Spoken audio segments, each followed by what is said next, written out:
Ray has had the longest tenure in the history of Wall Street as the global head of corporate and investment banking and bulge bracket investment banking. Ray is considered one of the greatest mergers and acquisition bankers of his generation, and over a 2-year period, Ray ranked as the #1 M&A banker in the world based on deal value. Ray is the preeminent Wall Street Titan among the Wall Street Titans. After graduating from Hotchkiss, which is ranked in the top 15 best private schools in the nation, Ray matriculated at Harvard, receiving his A.D. cum laude from the college in 1979, and then his MBA and JD from the Harvard Business and Harvard Law Schools, respectively. Mr. McGuire has been known to speak humorously of being a member of 4-H, Hotchkiss, and Triple Harvard. He started his financial career in 1984 in the Mergers and Acquisitions Group of the First Boston Corporation, before serving as one of the original members of Wasserstein, Perella and Company, where he became a partner managing director in 1991. Ray landed jobs as the global co-head of mergers and acquisitions at Morgan Stanley and managing directors in the Mergers and Acquisitions Group at Merrill Lynch prior to joining Citi. His undeniable success on Wall Street and background in finance have earned him the respect of his contemporaries, municipal and community leaders, and everyday people. One of Ray's passions is art, and Art News named Ray one of the top 50 art collectors in the world. Indeed, Ray has appeared in each edition of the Art News Top 200 Collectors list since 2014. He has been chairman since 2002 of the Studio Museum in Harlem, where he has been instrumental in bringing mainstream attention to the vast contributions of African American, Black, African, and African diasporic artists across centuries. Additionally, Ray serves on the board of the Whitney Museum. And believe me when I tell you that I'm only providing a glimpse of Ray's bio and accomplishments, because his bio is lengthy. And as you can imagine, his accomplishments would take us until Sunday to discuss. But what I thought we would do, Ray, is get to know you a little bit better. So let's start at the beginning, during your formative years. Why don't you tell us where you were born and raised, and what your family structure was like? So first, thank you for having me. I'm honored to be here. I read the memo about the dress code, and it said jeans and a polo shirt. So I haven't worn jeans since I sold Fat Farm. Must be 20-some years. So I figured if I worked with the Jordan engineer that I'd be okay. So I don't do many polo shirts. So. And he said, wear a jacket, so, you know, I'm not quite certain any of this qualifies. So thank you for having me. I did read the memo. Doesn't look like anybody else in here read the memo. Except for my man Rodney has got on jeans, so I feel good. And what this does, it keeps me close to millennials. So I feel pretty close to millennials. Now, the distinction is between the width of these pants at the bottom and the millennials. Millennials wear those really tight ones that cut off circulation, socks. So I thought I would just, you know. Anyway, what do you want to know? Tell us a little bit about your family I grew up in structure. the neighborhood of Dayton, Ohio, right? So I was raised by my single mother, and I grew up in the church, Church of God in Christ, and that was part of our daily existence. Every Sunday I got up early until I was 16. Went to Sunday school every Sunday morning. And so the week was filled with church, and raised by my grandmother and grandfather. My grandfather was the state Sunday school superintendent, head deacon. My grandmother was a missionary, and my mother eventually became the church mother. I have 2 older brothers.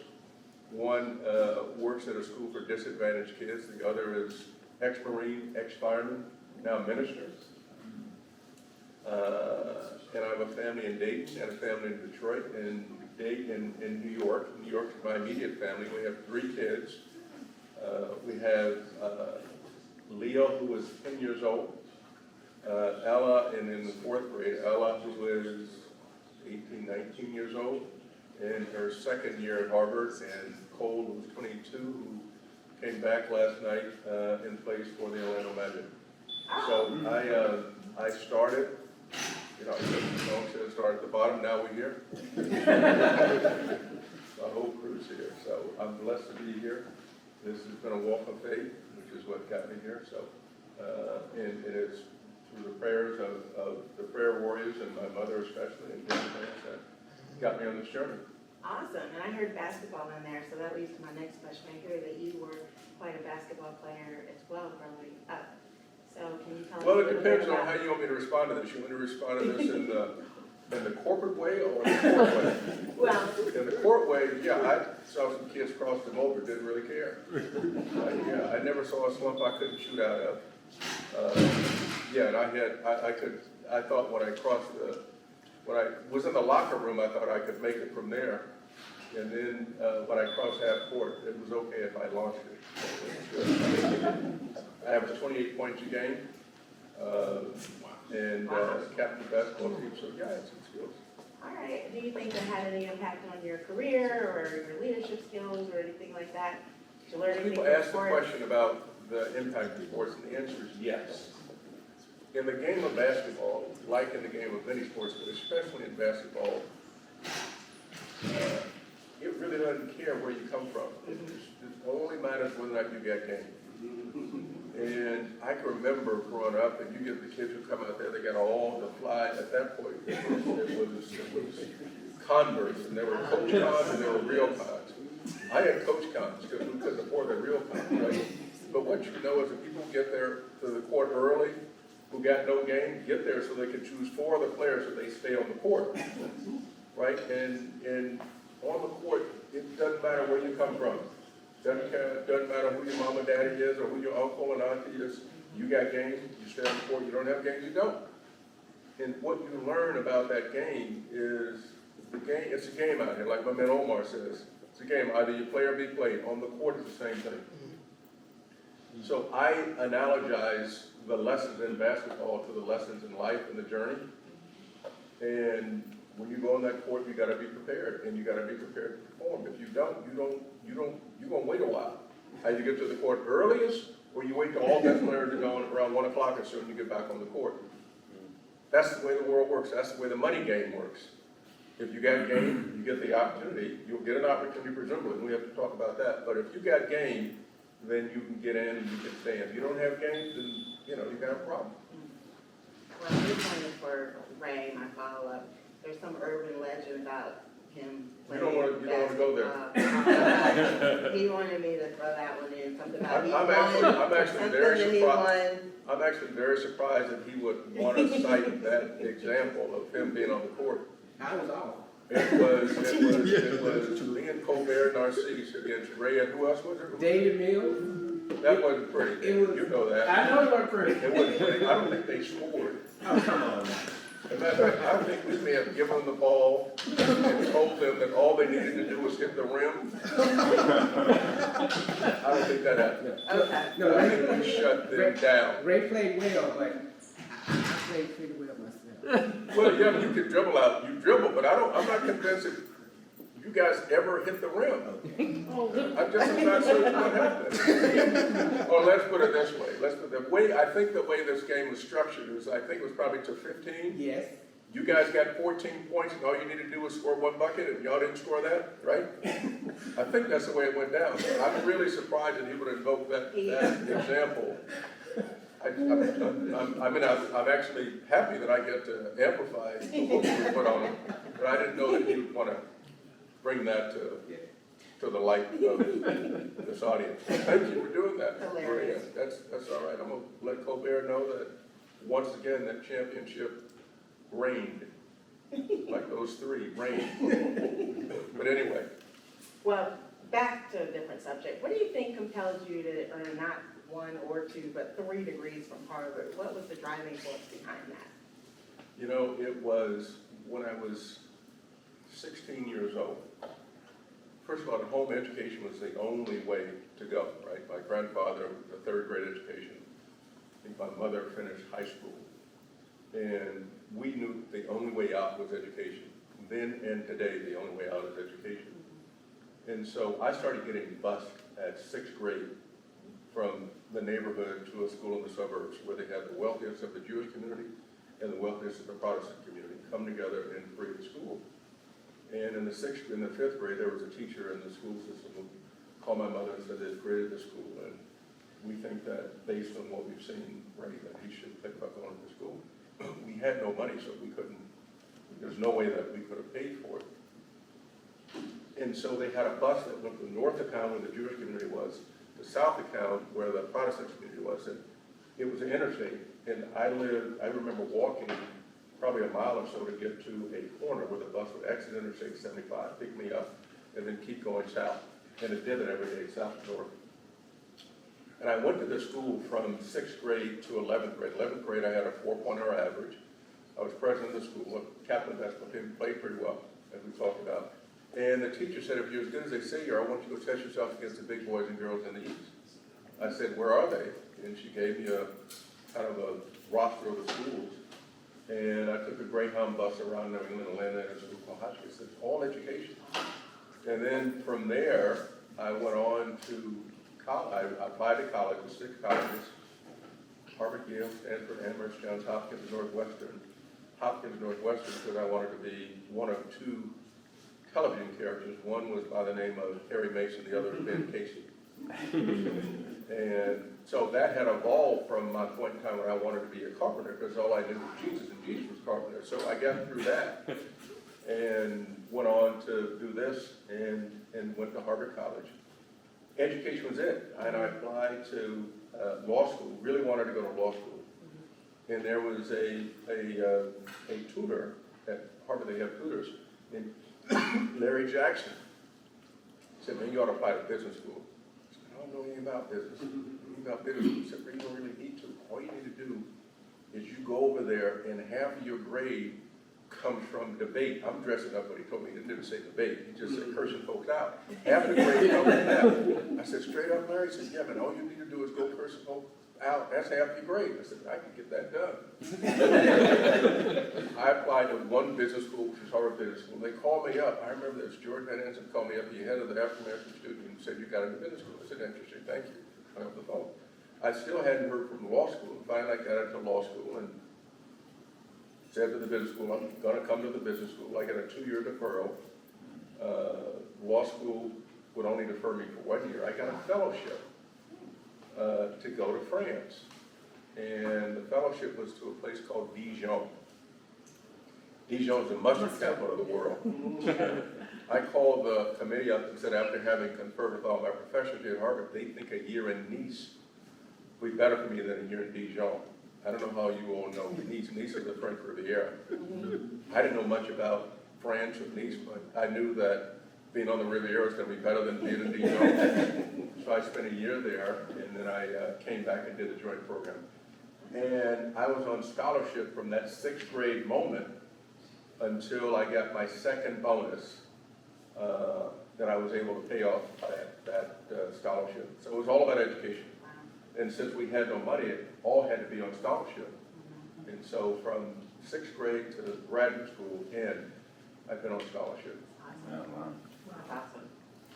Okay, so how did you end up on Wall Street? I hear that there's an infamous story about your summer associate job at the then esteemed Credit Suisse First Boston. Can you tell us a little bit about I knew nothing about banking, zero, nothing. Wow. And in my business school section, there was a guy named LaRon David Anderson who'd seen me in section. We're having lunch one day. I can see we're having lunch. We're sitting at the diner called the Tasty Restaurant. I had a fried fish sandwich with tartar sauce and French fries. And I forget what he had. Anyway, he said, I've seen you in business school here, and I think you'd be pretty good at this investment banking stuff. I said, okay, what do I do? And he said, we're going to be interviewing. And so I interviewed. There were a series of interviews. I interviewed on campus, which was the initial interview, and then they said, we're going to invite you down to a cocktail party at the Ritz-Carlton Hotel. I'd never been inside of a Ritz-Carlton hotel. So this is the Ritz-Carlton in Boston, and it was supposed to be a cocktail party. So I get to what was a small room that was the entry room, right? So we're there, and I'm thinking the cocktail party, and I got a beer, and I flipped the top of the beer. They said, come on, we're going to go into the party. I get into this room, and they got a lot of people in this room, right? And they all dispersed. And it's just me and one person. And he takes his chair, turns the back of the chair towards me, straddles the chair, and says, "You got 5 minutes, shoot your best shot." I said, "What do you want me to say?" He says, "I don't know, you got 4 minutes and 45 seconds. I'm thinking, this is not going to die like this. I don't know anything about this investment banking. This boy's up in my grill telling me I got 4 minutes and 45 seconds to shoot my best shot. And this is, I know about this. I don't really care, right? So I said, okay, Harvard College, Harvard Law School, Harvard Business School pride themselves on taking the cream of the crop. I pride myself on being the film off the top of the cream. I said, okay. He said, we got half your business school class interviewing for 2 summer associate jobs. Why you? I said, well, in the heat of battle, it's better to have me on your side than have me against you, because I'll somehow find a way to win. And I got one of those 2 summer associate jobs. And that began my job on Wall Street. I never knew about a career. Nobody knew about a career. They had a job. So I had a job at the then First Boston Corporation. So if you hadn't gotten that, did you have a plan B? I ain't got no plan B. All right. Well, I read a remark where you said that you approach work based on preparation, performance, and paranoia. Where does the paranoia come from? Well, let me be clear. What I said has now been, people edited their own way to have their core piece. What I said is, and then I was being, in a format like this, I said, so what do you think has been responsible for your being able to get to where you are? And I said there are 4 things. Prayer, I love that. prayer, preparation, because I've been instances where I've not been prepared. It's been ugly. It has just not been pretty. I've gotten embarrassed. So prayer, preparation, and when you get the opportunity, you got to perform. And the final thing is don't believe the hype, paranoia. When you grow up in the neighborhood, you figure out which alleyways to go down, and it doesn't much matter. And what happens often is that people get dressed up and go to these, they go up many floors into these corporate offices and forget that's the game. Right? And unless you got some level of paranoia, which, has some impact emotionally, but what did Du Bois say? There's a duality of consciousness that we as black people have to have. And so I never lost that. So that's that paranoia. At some points unhealthy, but I never believe the hype. And I always think about the but clause. What does that mean? I always think about when they give you a review, they say, she's great, he's great, but. And we often run the risk of hearing the great things and not the but clause. You listen carefully to the but clause, that's what they actually think about you. And so, whenever I heard the but clause, and it took me a while to kind of realize this, and I knew that this lack of preparation on occasion was going to catch up. So you get to the reviews and you got to work on this a little bit more. And it's only after a while that I figured out, not having worked in this put me in what I call the service road. And I give these analogies because they're very real. There's a service road, there's a main road. When you get on that service road, you can get distracted, right? You may never get back on the main road, and some people get satisfied with that, but they will often put us on the service road. And unless you find a way to get back, lack of preparation, race, gender, will happen. Unless you find a way to get back on the main road, you'll be on the service road for a while. Some folks find it comfortable there, but that's not the real game. Wow. That's where the paranoia comes in, Gotcha. right? Never believe the hype, never believe the hype. So how did you get into art collecting? And what inspires you to love art so much? Art, I didn't know anything about art growing up. We used to ride our bikes around the Dayton Art Institute, and they had these big imposing stages. Nothing that they got anything to do with me, so I just keep going, right? When I got to New York, I got invited to join a board. I never knew anything about joining a board of an art of a museum. This is the first board that I joined, and I was invited there by a close friend with whom I shared an office when I was summer associate, a guy by the name of Paul Schnell, who was senior counsel at Skadden Arts.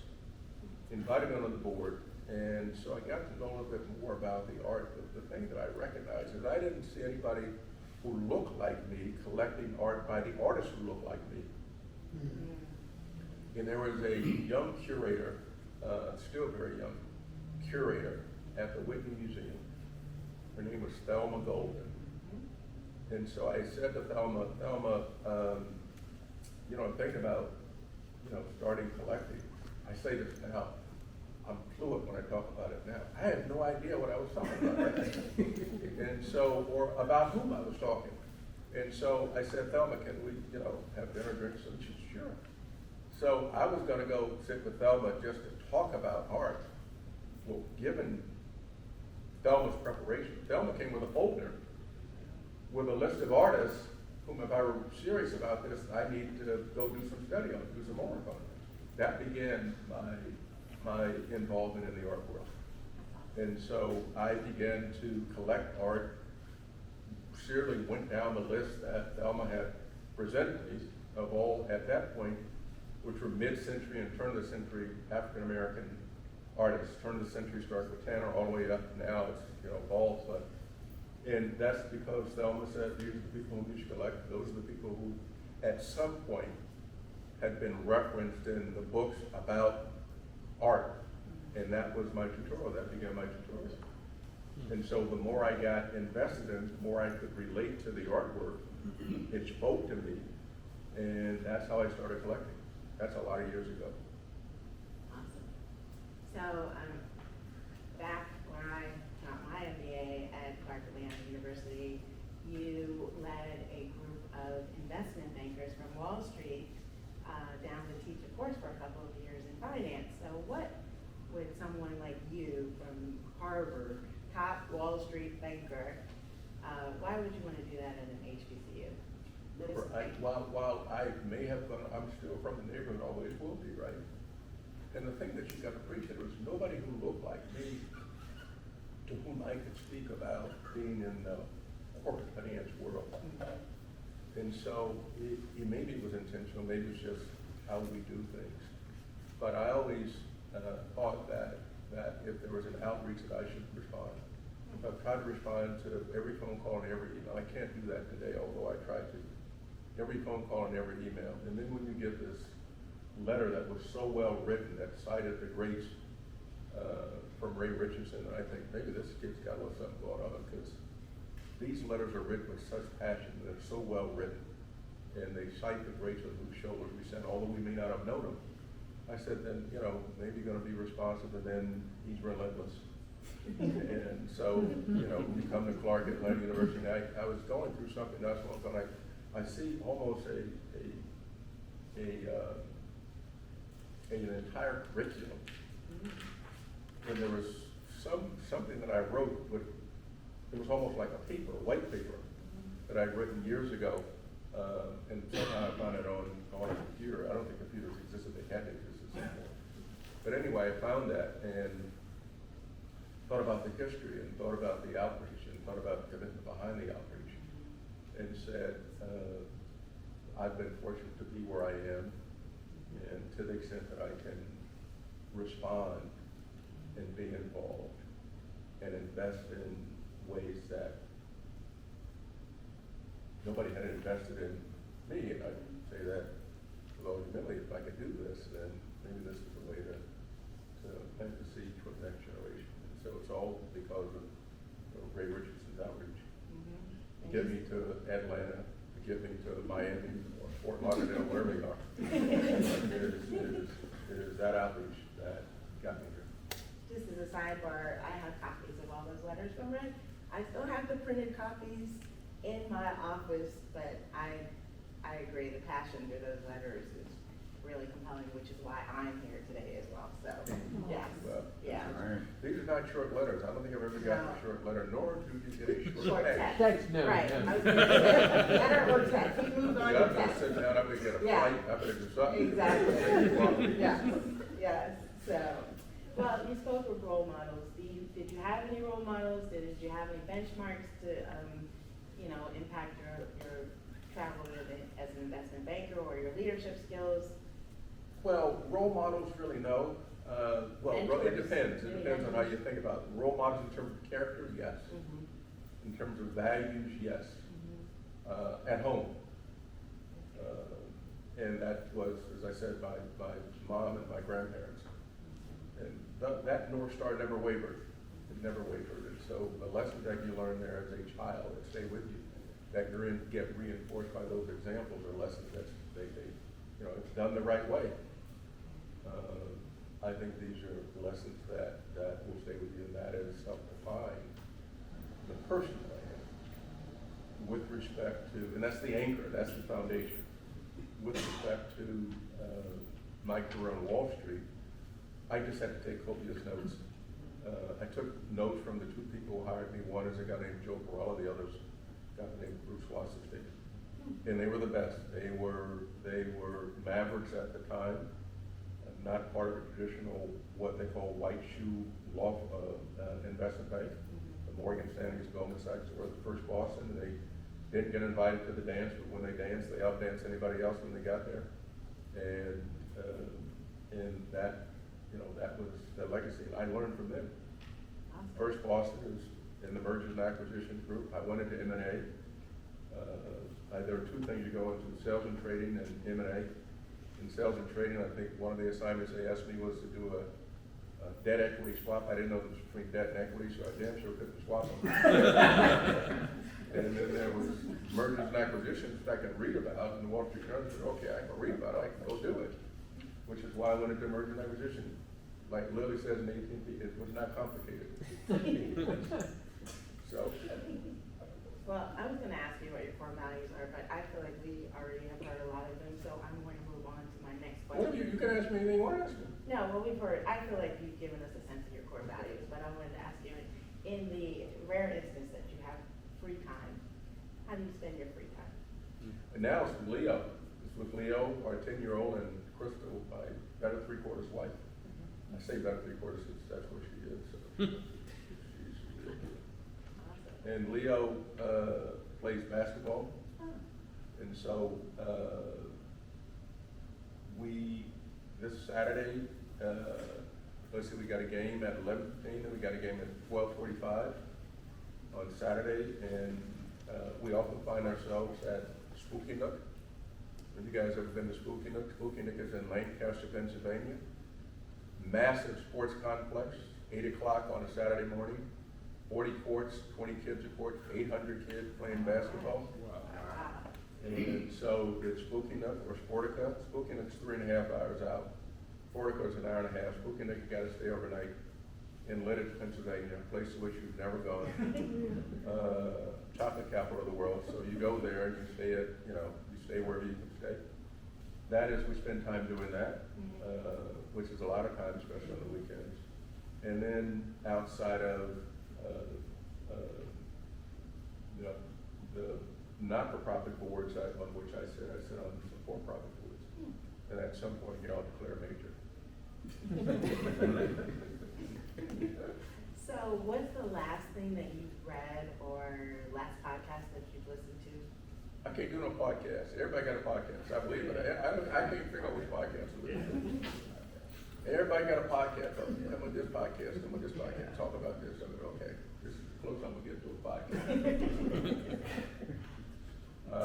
In terms of books, that's the good one. I think I was reading Bad Guys with Leo. Ah. Yeah. Bad Guys is not like what you're doing here with hip hop hearts. Bad Guys is a book for you. So when we're reading with Leo, we read that. And I know you want me to give you some, cast of the sun. Now I wanted to know. I got all of that. I got all of that too, right? I want to know the real deal. The rising sun. And think about stuff. I do think about a lot of stuff. Well, do you have a bucket list? Is there anything on your bucket list? Lord have mercy. I've been so fortunate. I've been around the world. I don't know how many times. I've seen most of the great monuments. I've never been to Russia intentionally, ever. Okay. Let me get down to Russia. I don't know who I can call. Other places in the world I can make some calls. Russia. A lot of stuff gets lost in translation. Get Jim to bet on Moscow. No. I can't play that. So, I think the bucket list, I don't know that I have one. I mean, I think people go through these things that they want to do in life. I've been really fortunate. I think probably the things that we want to do is I got, three people with whom I was in college. I stood up in their weddings, and some folks will come to South Florida and hang out. One of my closest friends is the mayor of West Palm. So we'll get Wayne and Keith and Doc to come down, and they say play golf. I don't, maybe. Well, I belong to a couple of clubs, but when you got a 10-year-old, it's kind of tough to get 6 hours to go. And I'm a good member of the club because I pay the dues. They just pay the dues and keep the greens going. So my bucket list is to make sure that my family is, and that I spend time with the family and that they're, that they get education. And that's still fundamental to who we are. So, what is the best career advice that you've been given, and what career advice do you give the young folk?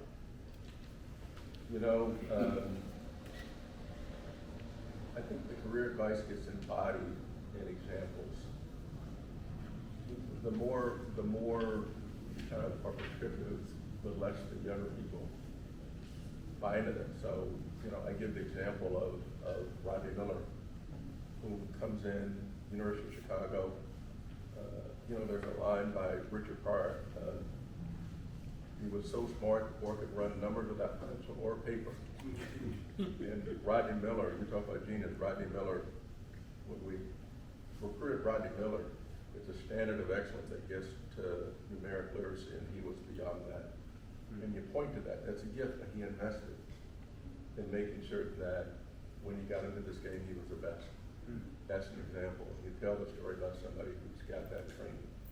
Or you tell the story about people who didn't prepare, who peak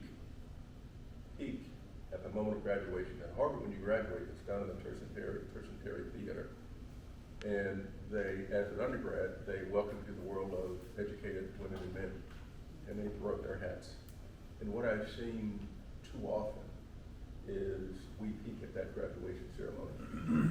And then people find themselves, and it doesn't happen just at Harvard, it happens at Morehouse, it happens across the country, where people peak there, and that becomes their calling card, without recognizing that that's the beginning of the journey. And so what I were to be prescriptive would be prepare. And I can remember two other examples I'll give you. One is a guy by the name of Robert Refkin, and the other is a guy by the name of Wes Moore. And so I can remember, and Robert, and I can remember that Counselor of Professionals, Wes and Robert giving me an award. And I can remember at that time, the prescription I'd given them, which is, it doesn't really matter to me if I don't see it in the next 5 years, because you're investing in you right now. So all the nightclubs and all the bling, I would dismiss with that, and I'd go and invest. Take your first 5 years to invest in you. All the networking and socialization is interesting, but unless you have a skill set that is a unassailable skill set, all the rest of the stuff doesn't much matter. And so I say invest in the analytics, invest in getting a man of the basic skills. If that was a prescription, I would do that. And I just saw Robert the other day at Wes Moore just became the governor. He's our governor. He's governor. Yeah, You from from Maryland. Mm-hmm. So Wes Moore and we were together when Wes was declared the winner on that Tuesday night, and Robert was talking about his fortunes, misfortunes. His stock had gone up billions of dollars, it's come down now. Talking about that, he said, I guess I gotta go put 5 more years of investment in, right? And so we talk about that. We talk about the kind of investments that's necessary. You cannot stop investing, you can never stop learning. And the prescription, what I were to have, the prescription would be that. It's tough to say that without examples as this group, whose future are the millennials and Gen Z, fully appreciate that. And the hard work and the work ethic, because that seems to have not registered so much, in large part because many of those who are our children didn't have it as hard as we did. And so the lessons that they got plan B and C, right? If this doesn't work, if and take a little time off and go, walk around, figure out what I wanna do. Right. I never had that option, right? So we didn't have that option, so I would say, put in the basics, get the basics, invest now in you so that you'll have a future. And many people miss that investment because they think the world is, they think that the playing field is level. It is not.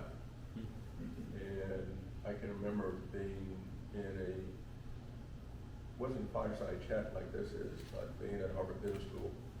This is gonna be 10, 15, maybe 20 years ago.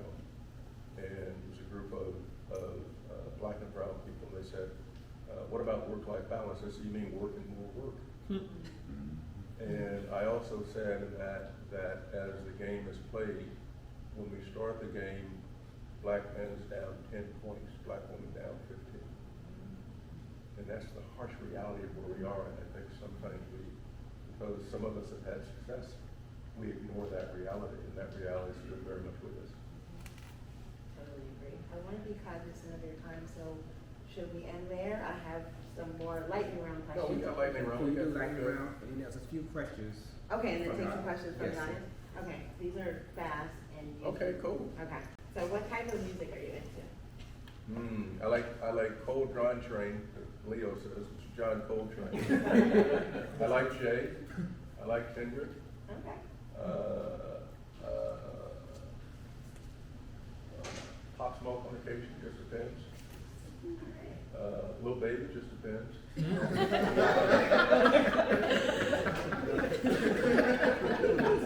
And he quoted Drake earlier, I'm just saying.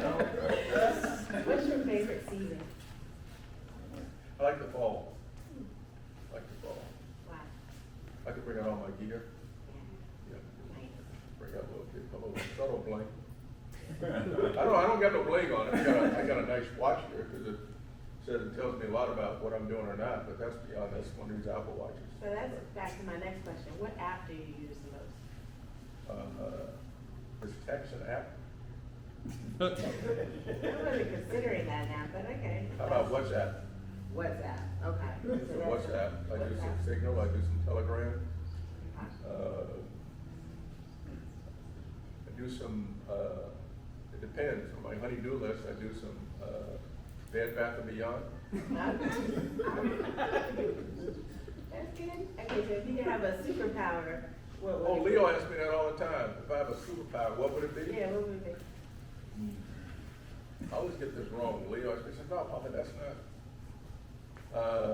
If I had a superpower, it'd probably be if I were in the league, leading scorer in the league. Superpower would be on the court, and rather than Steph Curry, it'd be me shooting threes. That'd be the superpower. I can get it done. It'll really work. I work with that. That'd be all right. All right, so last week, hard to believe, was Thanksgiving. What's your favorite Thanksgiving food?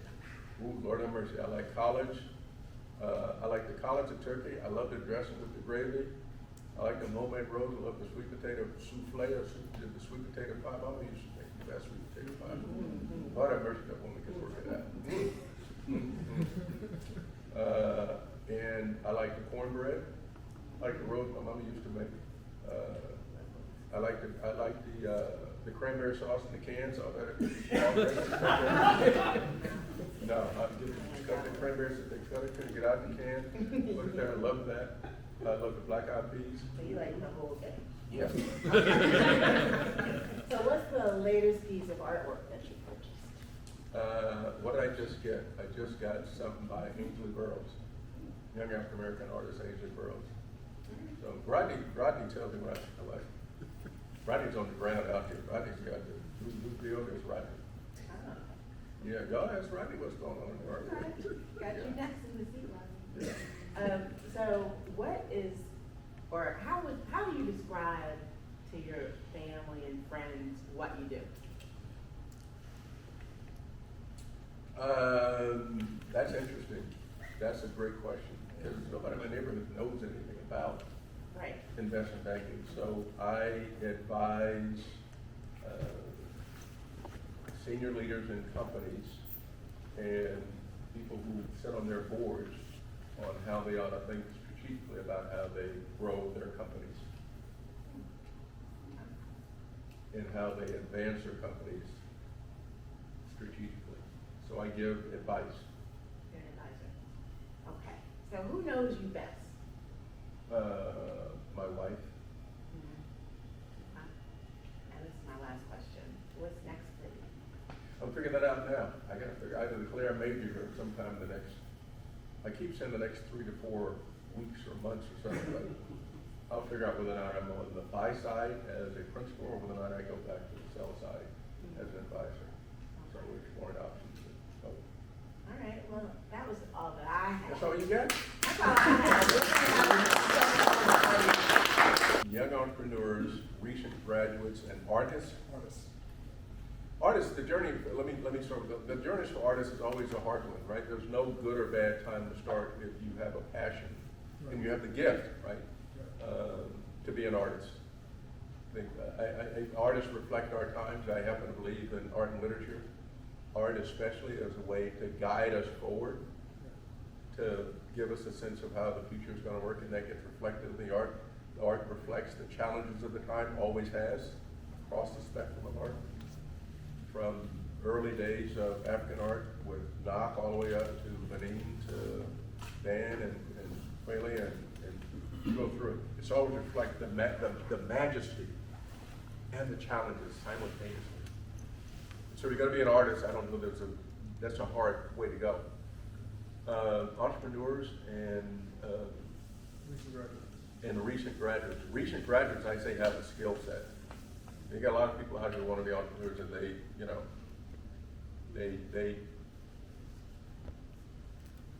they're just not prepared. And without that preparation, you then become a serial entrepreneur. And then what happened was, and then everybody else's, your lack of success, the lack of success is as a result of somebody else's imposing their circumstances. So I would say entrepreneurship, if you got a gift to be an entrepreneur, an idea, then yeah, but we have people now who are getting frustrated by what I'll call the more traditional way of getting there. And you got a lot of entrepreneurs out there, a lot of entrepreneurs. And I'm sobered by the number of minimally trained entrepreneurs. When it gets to the entrepreneur, once you have a skill set, 645 Ventures as an example, young African-American venture capitalists who've done an extraordinary job. Robert Refkin, Ryan Williams as examples who got trained, each of whom got training somewhere, deep training, so that when they go out, and Robert Smith as an example, when they go out, Robert Smith was at Goldman Sachs before he started Vista. You go across the board, each of the successful people today has got some training. Tracy Maitland at Advent or Paul Vier at Ernst, they have some fundamental training before they've gone out to be entrepreneurs. So I would say get the training. And if you have the training and you get the investors, in terms of timing, I think now is a great time to invest because it's just, if you have a clear vision, now is a great time to invest. There's a lot of skepticism out there. There's a lot of anxiety. If you have a clear path and you get the dollars from the investor base and not give up a lot of the ownership, then now's the time to go. But everybody's got a great idea. Everybody's got a great idea. It's just that most of the ideas, are somewhere on the cutting floor. This idea that I'm seeing here is a great idea. It shouldn't be on the cutting floor at all. It should be able to generate lots of investors. It is well done. It is well presented. It's got a foundation to it. It's got a thesis to it. And that should be able to generate investors such that the creators of this should have the leverage. And they should be able to do whatever they're going to do and manage through the tough times and hold on to as much equity. The most expensive part of entrepreneurship is the friend and family round. Then the A round, get to the A round and demonstrate that the platform works, then the leverage from a valuation standpoint gets to be in the B and C rounds. If you don't have that, you're going to give a lot on the way. The most expensive form of capital today is giving up the equity. What do you think the future of education looks like? And is formal education as necessary for this generation, I'm talking Gen X, and future generations moving forward? Great question. Great question. It is more important today than it has been since we got the right to get an education. So let me tell you why that is. And this is a sobering part of where we are. I wouldn't get seduced by all the bullshit about whether or not education is important. As a young black man, the fact that you can say that you've got that education gives you a certain currency. Without that, you got nothing. So let me give you some really hard facts. 3rd through 8th grade, the latest report card. You can look at the nation's report card and go look at it. NAEP, which is the nation's report card, which gives you a sense of the state of education across the country. And you look at black and brown boys and girls, 3rd through 8th grade, math, and it gets worse between the 3rd grade and 8th grade. Math, 8 out of 10 are below proficient. 8 out of 10. In New York City, graduation, frankly, every person who graduates out of the public school system who's black or brown graduates by an exception. It means that they don't meet grade level performance. If I get a 10-year-old who's committing robbery or a 13-year-old who's shooting themselves, the nihilistic minds that exist in the neighborhood, where I have 3 examples of success. Those 3 examples are people in the league, the athletes, the entertainers whose lyrics they know, which notwithstanding your age, you don't understand half the lyrics that are out there, but I mean, they're moving to it, right? They understand, which is why if you go to every neighborhood here, they want recording studios. So I got, and the reason I gave the story about the sports complex, I got 800 kids and all those parents are there. Right, so I got the athletes, I got the entertainers, and I got the dope boys. Those are my examples. And I cannot get the guns off the street. Not gonna happen across urban America. But what we can do is get the kids off the guns. There's not a concerted effort to do that. So anybody who looks like anybody in this room telling me that education is gonna be different for Gen Z, Gen X, millennials, has got this completely wrong, has bought into and will be a beneficiary of the most effective recruiting organization that exists in this country. You know what that is? Prison system. What? The prison system. It's the gangs. Recruit more effective than anybody else. So why is that? Because all I need to do, I love that jacket. And we're sitting here and you saying, I say, but I can't afford that jacket. You're gonna say, listen, Ray, all you need to do to be part of our club here, I'm gonna give you a clip, go across the room, drop the clip, come back. I don't really care who you get, but you tell me how many jackets you want. If I got no education, I can't read or write. And my view about the world is if I get to 16 years old, I'm not going to the league, right? I don't have that skill set. I can go to the street pharmaceutical business, which I'm doing, because they're giving me a higher minimum wage than working at McDonald's. I can do that. Maybe I can rap and come down with with a contract of some sort, but absent that, I'm in the street pharmaceutical business. I don't feel good about myself. I got no way out. I got no skill set.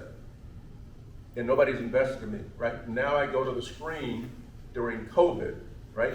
I got a screen here, I got 24 kids in the room, I got a teacher on this side, and little Ray is buffering, and the teacher can't tell whether I'm playing 2K or whether or not I got Wi-Fi or what I'm doing. And I got 2 years of that. And there's no remediation in the system. If I got no education, I got no hope. So all this stuff that people are talking about does not apply to you. I want to be clear about that. It don't apply to you. It doesn't apply to anybody who looks like you. So this narrative of we don't need the education is a false narrative. You're not getting anywhere without education. And I'm not saying you got to have the pedigree, but you got to have some basic education. You got to be able to read and write and communicate. And more of these kids know how to do 2K than know how to do read and write. Right? So why don't you teach me on 2K how to do that? Invest in the community. I got no community center. What am I going to do? I live in a 2-3 room apartment. My mom and my grandparents, and I got a couple of brothers and sisters. I got no Wi-Fi. I got no tablet. Okay, that's the real. That's our reality. So the reason I leave what I'm doing to go run for mayor so I can begin to take some of what they call my lived experiences and what I've been able to gather while I've been in the corporate world and bring that together to try to figure if I can't somehow impact the lives of those kids who look like me, because otherwise, it ain't gonna happen. Thank you, Rick. The mayor thing, how did that work out for you? What was your challenges with that, and what did you learn from that? Worked out well. I'm sitting there with y'all, so What was that experience like? it was inspiring at one point, it was sobering on the other. Inspiring because of the support that I got. I got a lot of support. We raised a lot of money, both wrote check, right? Raised more money than all the other, probably all the kids, and I didn't take any matching dollars. This is straight up, I don't know, 14, 15, $16 million worth of support out there. What was the reason for running? Because I wanted to scale what I've been doing on the not-for-profit side plus help the city that I love. When I got to New York City, I had a great education. I had a lot of debt and I had no money. And so I figured if I could take all of that and package it, city that I loved and people who otherwise got little hope, if I could make a difference there, then that would be part of the journey. That's why I did it. And the thing that I learned was that I thought naively it was public service. It's not, it's self-service. And what that means is that once you get in office, the objective is to stay in office. And if it were the case, that I could over the past 20 years point to any single metric, in one metric, where our community has advanced for the past 20 or 25 years, I'd feel about this differently, but I can't. We've had some examples of people who've done well, this room included, but I got far too many examples of people who are worse off. I haven't done better in education. I haven't done better in healthcare. I haven't done better in wealth generation. There's no metric to which I can point. I haven't done better in home ownership. There's not one metric to which I can point in the past 25 years where we've advanced. Remember, in 1955, the Fortune 500 was created. In that period of time, we've had maybe 25, 26 black CEOs. So look at how we've advanced, and we're regressing when it comes to education. The wealth gap is wide.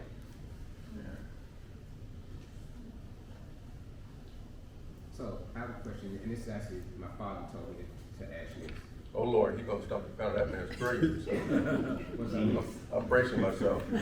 No, but my dad said to ask you, Ray, so he's retired as the chair of the Physics and Mathematics Department at Tennessee State, but he's still special assistant to the president, Dr. Dunda Glover. She's vice chairman of President Biden's HBCU Council. And one of the things he wanted to know is there an opportunity, since Dr. Glover works with all these HBCU presidents? He said one of the things that's missing is people like you from the high, he called it the high finance world, to spend time with HBCU presidents, because HBCUs produce 40% of all black engineers. They produce, I think, 75% of all black doctors. And so when you have this pool of talented, minds, but they don't have people like you sitting down with them to be able to leverage your expertise. I've been talking to Arjuna Costa, who is the founder of Flourish Ventures. And so my father, he would love to see Dr. Glover and other HBCU presidents sitting down with you, or Ryder Miller, Arjuna, and some others, and to see if we can leverage your expertise and in their resources and your resources to try to do something that Charles Hamlin Houston was able to do with the lawyers. So that's what he told me to ask you. What's your thoughts about that, getting access to Dr. Leonard Glover? So the answer, Ray, is there's not enough interaction in our community. The athletes and the entertainers interact, but the athletes and entertainers don't interact with the finance people. So you don't see that divide being bridged. It should be. So the answer is that to a person, if the HBCUs were to call any one of us up, we'd be there. There's no debate about it. We're here, right? So you got Rodney and I here, two of those senior people that just anyone on the planet can come to Brooklyn Finance, right? So we're committed. We're committed. We do this out of passion. There's no motives. The return we generate is how well you all do. That's the return. The pride that we get is by being able to say that, you know, Ray Richardson and Robert Smith and the progeny now that we've created over years, that we had, you know, we were somewhere in the country when they were successful. We touched them somehow. I mean, this is not something for which it's just, they were on the journey with us. That's the return. That is an incalculable return. That's why we do it. And this is, Rodney will go, I'll go anywhere. We can get all. No, I would follow up on that. Yeah. Well, first of all, if I could maybe comment to your point, and first of all, my name is Brian Banks, I work for a company called Thompson Hospitality. We're the world's largest African-American owned hospitality facilities company. Warren Thompson is our founder and chair, and I work for Warren. So a couple things. One, I just want to give kudos to Kenny and Adam and the team for putting this together. This has been awesome. I'm not going to say all the time, but I want to underscore a comment you made and also just follow up too, because we work with a lot of HBCUs. I'm actually en route to Tuskegee with the Tuskegee undergrad, RPI for grad school. Tuskegee is a client, Howard's a client. We do over 22 HBCUs. And this is real, what you're talking about. And I would love to take an action as I leave this meeting to figure out how we can get some of the folks in this room to help support our HBCUs in my current role today. And ironically enough, I'm heading to Tuskegee's inauguration of their president this weekend in Alabama, ironically enough. And we're doing some things at the school now that I think could help. And also Howard is a client of mine. And so there's opportunity to talk about how we can maybe be more impactful. And just to underscore real quick to my background, because I spent some time in New York City. I actually used to work for the New York Times and actually built their building in Times Square before leaving there, and left corporate America about 6 years ago because I saw the need to work with Warren Thompson to further our support of HBCUs. And so we have to have more of these kind of conversations. So again, kudos to the efforts that your father's done at Tennessee State, and certainly we can maybe take an action to figure out how to connect all of us together. And then the last thing is kind of supporting what I'm saying is, what do you think what we can do as serial entrepreneurs to help other serial entrepreneurs that look like us, right? Convene. I think it's important to know that each other exists, and so that there are communities out there that convene like this on a regular basis, like weekly. And we don't convene enough as a community. We don't support each other enough as a community. And the more convening, the more interaction, the more support we can give each other, and the more we can celebrate each other's successes and not judge on people's losses, the better off this community is going to be. We have been struggling for quite some time. Where we came together during the Civil Rights Movement. From 1955 amendment till up to the death of Martin Luther King, we were together, which is the strength of the HBCUs. And if you look across the leadership that exists in the country, it all emanated from an HBCU. And the result of those successes, the shoulders on which we stand, the reason I'm here is because the rights movement allowed me to have the opportunity to go and do different things, and to get the opportunity to go and participate and compete in Wall Street and the corporate world. That's because of those shoulders. I'm not confused about that. And so those of us in finance who recognize the importance of the shoulders on which we stand are prepared to do whatever we can to pass the torch, if you will. Any more questions? I have a quick question. I'm Mary Christoph. Hi. So wonderful to meet you. Nice to meet Thank you. you so much for telling us so much about your life and your passion and everything. I'm very impressed. I was taking a lot of notes. Thank you. For my own children who are on their own educational journey. As a Christian woman, I just want to ask you, what's your favorite Bible verse?